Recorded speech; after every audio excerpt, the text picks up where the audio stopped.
یک کسی به خودش سخت میگیره و خودش هم نمیبخشه، در واقع مشمول مغفرت خدا هم قرار نمیگیره. هم خودتون خوب ببخشید و هم چی؟ دیگران. مرداب به رود گفت چه کردی که تو اینقدر زلالی؟ رود گفت چی؟ گذشتن. خودتو ببخش، راه سخت نگیره خودت.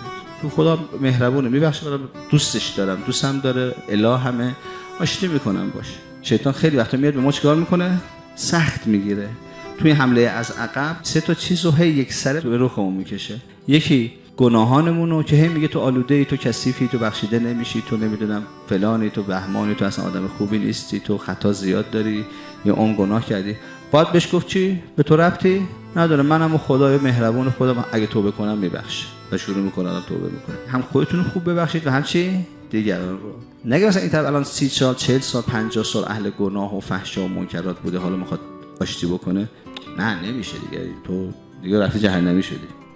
نه، سخت نگیرید، گیر نکنه ذهنتون یه جا. روان باشید و برید. مرداب به رود گفت چه کردی که تو اینقدر زلالی؟ رود گفت چی؟ گذشتن. هرچی میگذری شما این زلالی شما میمونه.